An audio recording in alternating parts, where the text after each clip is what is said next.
Assalamualaikum warahmatullahi wabarakatuh. Perkenalkan, nama saya Lailatul Maghfirah dari kelas KAP 18 Tekomleri.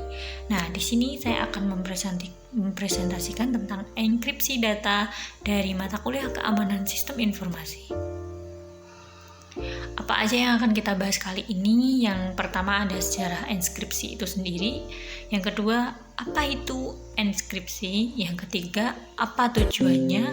Dan yang keempat, apa saja kelebihan dan kekurangannya?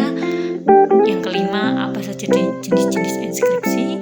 Dan yang keenam, bagaimana sih cara kerja enkripsi itu sendiri?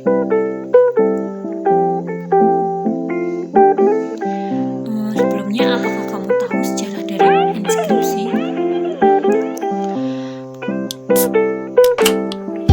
Kata enkripsi berasal dari bahasa Yunani kriptos yang berarti tersembunyi atau rahasia.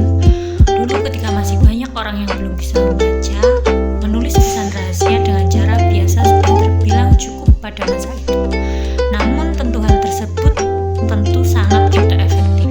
Hingga kemudian mulailah dikembangkan skema enkripsi untuk mengubah pesan menjadi bentuk yang tidak dapat dibaca guna menjaga kerahasiaan dari pesan tersebut. Ketika akan diantar ke sebuah tempat yang lain, pada tahun 700 sebelum Masehi, orang-orang menulis pesan yang sensitif pada kulit yang dililit pada sebuah tongkat yang disebut skitel. Ketika tulisan tersebut dilepas, akan menghasilkan karakter acak yang dapat diuraikan kembali atau juga disebut dekrypt, sehingga mampu dibaca oleh penerima. Nah, di waktu yang lain, orang Romawi menggunakan apa yang disebut sandi caesar. Enkripsi jenis ini terbilang sederhana, di mana masing-masing huruf pada teks digantikan oleh huruf lainnya yang memiliki selisih tertentu dalam alfabet.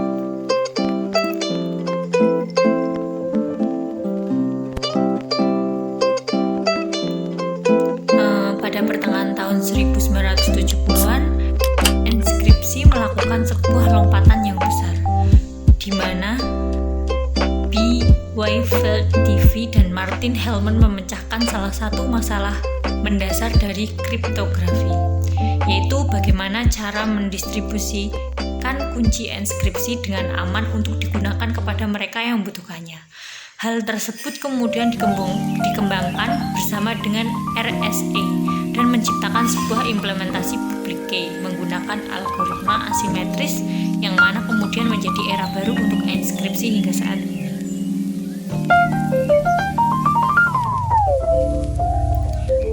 Nah, pengertian dari enkripsi sendiri yaitu proses pengamanan suatu informasi dengan membuat informasi tersebut tidak dapat dibaca tanpa bantuan pengetahuan khusus, atau bisa didefinisikan juga sebagai proses untuk mengubah plain text menjadi ciphertext.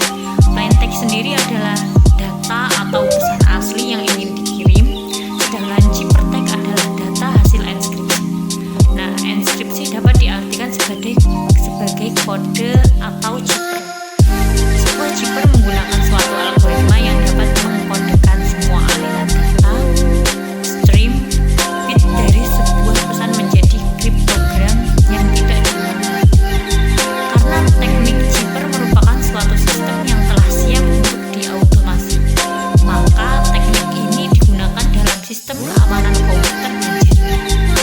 Enkripsi dimaksudkan untuk melindungi informasi agar tidak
suatu informasi terjamin tentu ya.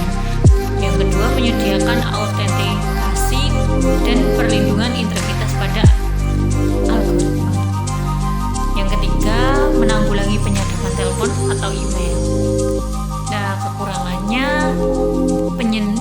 penyandian rencana teroris. Yang kedua, penyembunyian rekod kriminal oleh seorang penjahat, atau pesan tidak bisa dibaca bila penerima pesan lupa atau kehilangan kunci.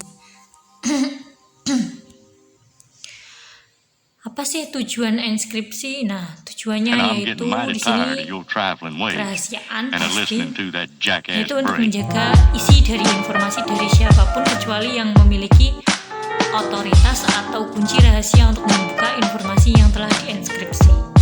Yang kedua ada integritas data, yaitu untuk menjaga keaslian atau keutuhan data. Sistem harus memiliki kemampuan untuk mendeteksi manipulasi data oleh pihak-pihak yang tidak berhak, antara lain penyisipan, penghapusan, pensubstitusian data lain ke dalam data yang sebenarnya. Yang ketiga adalah autentikasi, berhubungan dengan identifikasi atau pengenalan, baik secara kesatuan sistem maupun informasi itu sendiri. Dua pihak yang saling berkomunikasi harus saling memperkenalkan diri. Informasi yang dikirimkan melalui kanal harus diautentikasi keasliannya, isi datanya, waktu pengirimannya, dan lain sebagainya. Yang keempat ada non-repudiasi. Non-repudiasi sendiri adalah usaha untuk mencegah terjadinya penyangkalan terhadap pengiriman atau terciptanya suatu informasi oleh yang mengirimkan atau membuat. Cara kerja dari algoritma ini adalah dengan mengganti setiap karakter dari plain text dengan karakter lain. Jenis-jenis enskripsi. Ada dua jenis enskripsi. Yang pertama adalah public key atau kunci asimetris. Kriptografi asimetris atau juga dikenal sebagai kriptografi kunci publik menggunakan dua kunci yang berbeda, satu publik dan satu privat yang saling terkait secara matematis. Kunci publik bisa dibagi dengan semua orang, sedangkan kunci privat harus dirahasiakan. RSA merupakan algoritma asimetris yang paling banyak digunakan. Contohnya yaitu seseorang mengirimkan sebuah data yang telah dienkripsi kepada rekannya. Data tersebut dienkripsi dengan kunci publik atau kunci asimetris yang dimiliki dan hanya bisa dideskripsi oleh rekannya tersebut menggunakan private key. Pada skenario ini, public key digunakan untuk mengekskripsi data tersebut dan private key digunakan untuk mendeskripsikannya. Yang kedua ada private key atau kunci simetris. Kunci simetris sendiri menggunakan kunci yang sama untuk melakukan enskripsi dan deskripsi pada data. Pada saat akan melakukan deskripsi, pengirim harus terlebih dahulu membagikan private key-nya agar mampu dideskripsikan oleh penerima. Kunci simetris yang banyak digunakan adalah AES yang diciptakan untuk melindungi informasi rahasia pemerintah. Contohnya, seseorang mengirimkan data yang dienkripsi kepada seorang rekannya. Jika rekannya ingin mendeskripsi semuanya, maka harus mendapatkan kunci dari si pengirim. Intinya seorang pengirim data harus melakukan deskripsi dan deskripsi data dengan menggunakan satu kunci yang sama. Cara kerjanya sendiri yaitu keamanan informasi pada internet disiapkan berbagai macam jenis metode. Semua data biasanya sudah dienkripsi. Data yang dikirim dalam bentuk mentah atau tidak dienkripsi disebut plain text. Data tersebut kemudian dienkripsi menggunakan algoritma enskripsi dan dikunci enskripsi. Proses tersebut menghasilkan sebuah bentuk data yang baru yang disebut ciphertext. Nah, ciphertext ini hanya mampu dibaca apabila diuraikan terlebih dahulu dengan menggunakan sebuah kunci yang cocok dengannya. Proses pengubahan bentuk dari ciphertext ini disebut dekripsi.